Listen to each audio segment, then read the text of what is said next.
Thank you everyone for being here. First of all, I'm from Argentina, hence my accent. So if you don't understand me, I'm sorry. So bear with me, in a moment you're going to get it.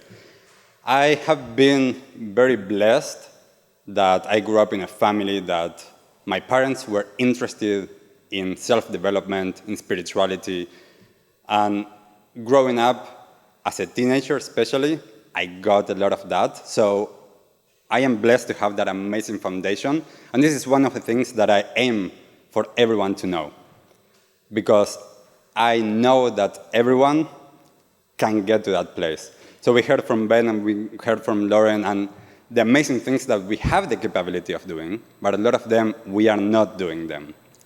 So based on that, who knows something that is good, but you are not doing it? Why we are not doing it? Going back to the habits, going back to our patterns, and all of our conditioning.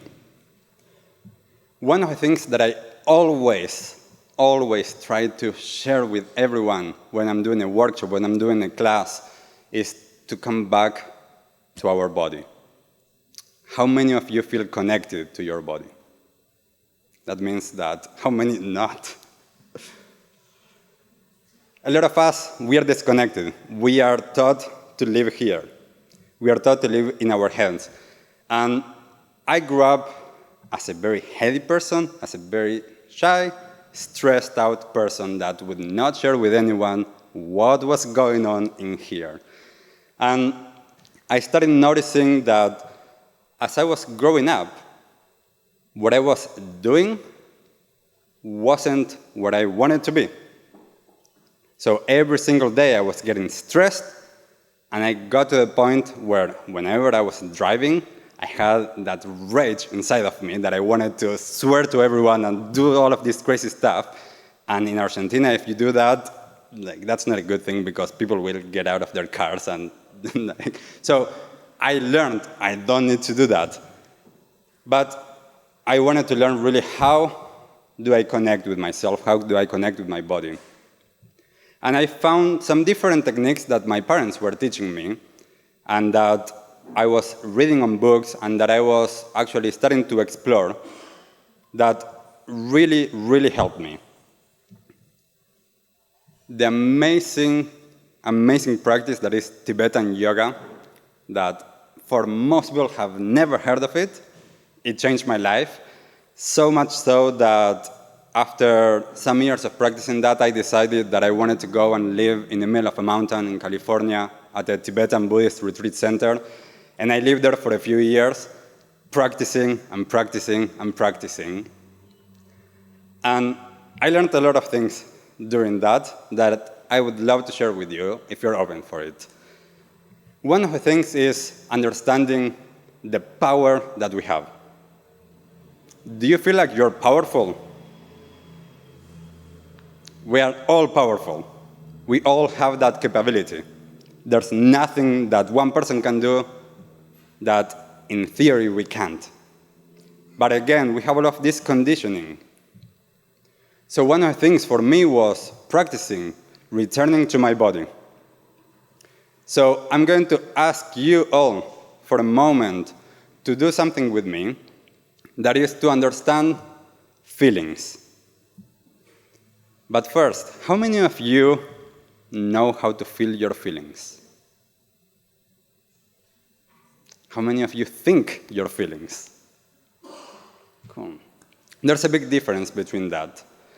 And one of the key things for me is understanding what feelings are.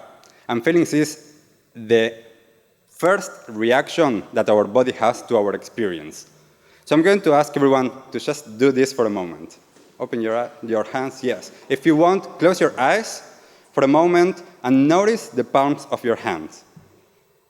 Notice if there's any feelings there. And now bring your palms together and start going fast.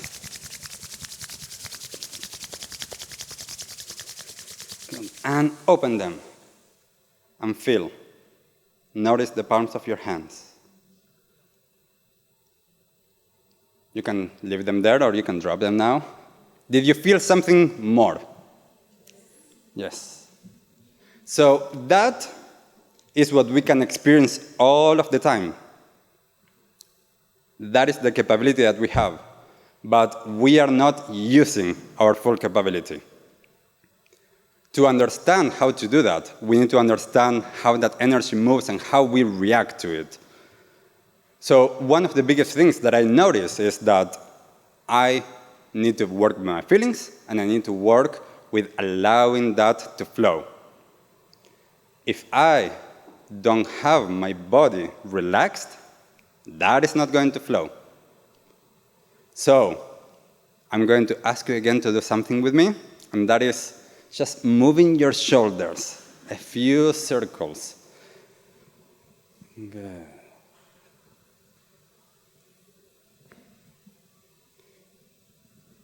Do the other direction if you haven't yet. Perfect. Bring it to a stop. Can you feel what's happening here? Yeah. How many of you feel some tightness, which means you're going to have to do this? Yes, that means that there's a lot of stress that is stored there. This is the simplest thing that I know how to do to get to see if people are stressed or not. Move your shoulders, and if the first thing is this, you're stressed. But this is so important for us because I need to have this relaxed and open to actually allow my breath to do its proper job. So how many of you pay attention to your breath? A few of you. And how many of you breathe through your nose? Cool. Most of you. So what I learned, and this is my natural way of breathing now, is breathing through both nose and mouth at the same time. This changed my life. This was the way that I learned how to balance myself by breathing in this way. And usually when I share this in some of my workshops, the first thing is that people are like, how do I do this? It takes practice. It took me a few months to actually be able to get to the place that I understood how to do that. But the fact that we have these two different channels and we are not using them is telling us something. So I'm going to invite you for the next few minutes as I'm talking, try to breathe in that way. And if it's too difficult, breathe through your mouth. When we breathe in this way, that energy that we are breathing in, it comes down to our body. And it's really important, and it was already mentioned, this part of our body, super important. We need to make sure that we're breathing into here, into our bellies. So again, another way of seeing if someone is stressed or is anxious, if instead of breathing here, just like a baby, and seeing the belly expanding and condensing, shoulders going up. Nothing wrong with it, but that means that usually your breath is not getting here. So really important as I'm talking again. Breathe through your mouth, allow the breath to go into your belly. When we are doing this, we start feeling a little bit more relaxed. And I'm not going to go into any of the science behind it. I want to talk about what we can do every single day, because I don't want anything to be an obstacle. I don't want any time to have anything that is spiritual to be an obstacle or anything that is science to be an obstacle. We are human beings and we all can do this. So as we breathe in, has any of you actually noticed that you're a little bit more grounded? Yes? We'll give it a few minutes for the rest of you. This is super important. And I don't know if you can notice how I'm standing, but my legs are a little bit wide open and my knees are a little bit bent. I'm allowing the energy to flow. So to find balance, I'm understanding through my body that I'm actually grounded. I'm getting the energy from below and I'm connecting through the breath to what's above. I'm connecting both the inside and the outside. And there is a lot of things in our lives that we need to balance. But do we even know what they are? Do we even know which aspects of our lives we want to balance. Is it work and life? What does that mean? How many of you work? For the majority of us, work is what we do in our lives, the most of our time. So whether we are sleeping or working, that's 80, 90% of our lives. How many of you are using that time for yourself and for your growth?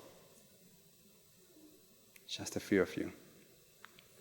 So one of the things for me is to understand how we usually compartmentalize our lives. We try to separate. This is Brian during the week at work. This is Brian for the weekend. This is Brian on holidays. There's only one Brian. Like, I know that other people are called Brian, but for me, there's only one Brian. And there's only one you. But we try to always wait for the next thing. We are living ahead. We are never fully here in this moment. How many of you are already thinking of going home and what you're going to do and what you have to do for work tomorrow? Again, nothing wrong with that. We need to be prepared. We need that to actually help us to do the next thing. But we need to find the balance of being here right now with what's coming next. Because we never know when life is going to end. And this sometimes gets into a very negative space, the fact that our life is impermanent and we don't know when it's going to end. But for me, knowing that actually is what fuels me now. Because if I don't know when it's going to end, how am I living my life now actually matters.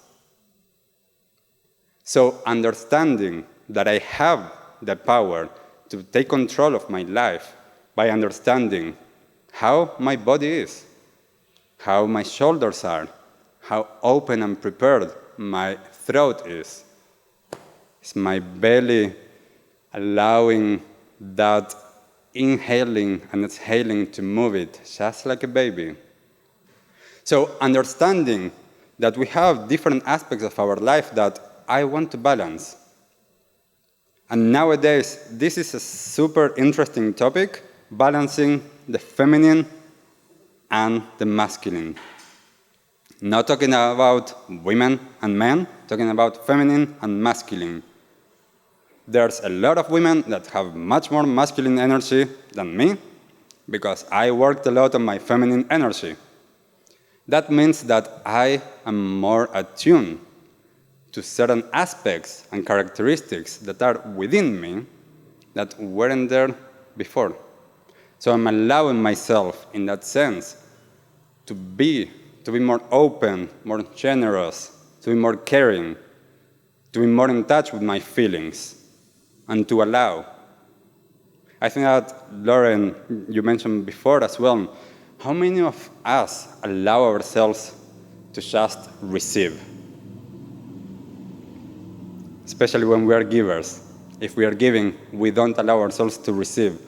We create a huge imbalance there. We need a balance of giving and receiving. We need a balance of the different energies and aspects of ourselves to fully understand how we function as a human being. And one of the huge misconceptions that I see, especially in the West, is that people don't understand what meditation is. How many of you meditate? Does that mean that you sit for meditation? Or what do you think meditation is? Are you meditating now? Or do you think that you can meditate now as you're listening to me? I am meditating now, and I'm talking to you. Meditation has to do with how aware I am of the present moment, how in touch I am with what is happening. So if I understand that my life, I'm living it moment by moment, it doesn't matter really what am I doing. It matters the way that I am with it. And how am I responding to life and not reacting to life? How many of you react but don't respond?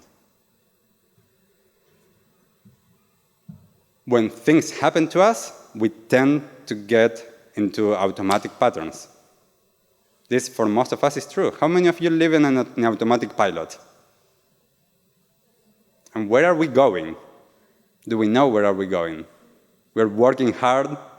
We're trying to make money. We're trying to do all of these different things. For what? And I don't mean that that's wrong, but do you know why you're doing it? And can you give yourself the time to appreciate and to be in that moment? So I'm going to do a very short breath exercise with all of you, just to help us to be a little bit more here, even as you've been breathing in this way. And I'm going to invite you, if it feels comfortable, to close your eyes. Move your shoulders a little bit, if that helps. And I'm going to invite you to take a few deep exhales.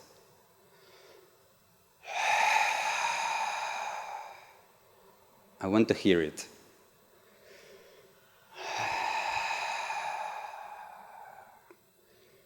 With each exhale, allow everything that came before to be gone.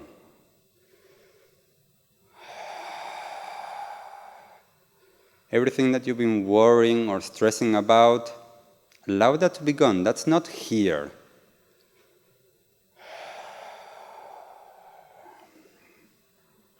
Whatever needs to happen after this event, allow that to stay in the future. It will still be there for you.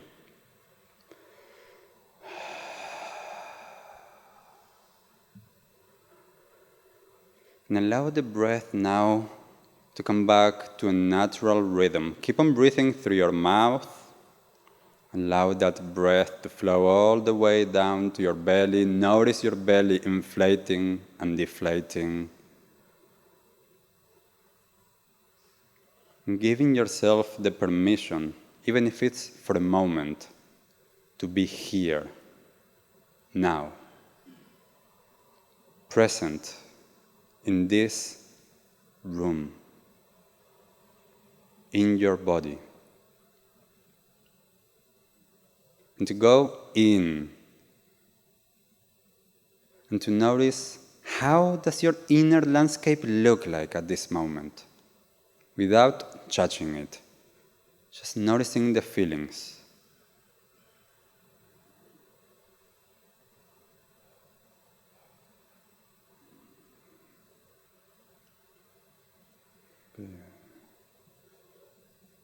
Allow yourself to keep in touch with that.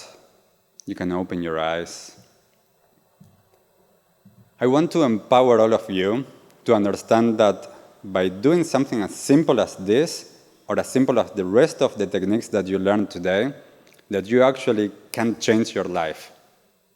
It doesn't take going like I did to a retreat center for a few years, changing your entire life. You don't need to change anything that you're doing. What you need to change is the way that you are at each and single moment of your life. Because this is actually the only thing that exists. Whatever might come next, I can deal with it next. What am I doing now? And how am I allowing that energy to move and to be balanced? So the first thing that I'm going to invite you to do for tomorrow is to choose one thing that you learned from this evening and to make a commitment now that you're going to give it a go. Anything that you heard from Ben, from Lauren, from me, even from the meditation that we did at the beginning with Justine. What is the one thing that you're going to commit to doing? Because if there's no action, nothing is going to change. So we need to create that. And if you want, in the next few minutes, or before you leave, turn to the person next to you and tell them what that is. That's going to give you a sense of accountability. So understanding that you have the power and not being the victim of our circumstances. being the person that you want to be all of the time, and that is possible. So thank you, everyone, for being here. I hope that you got something out of that, and I'm looking forward to a Q&A.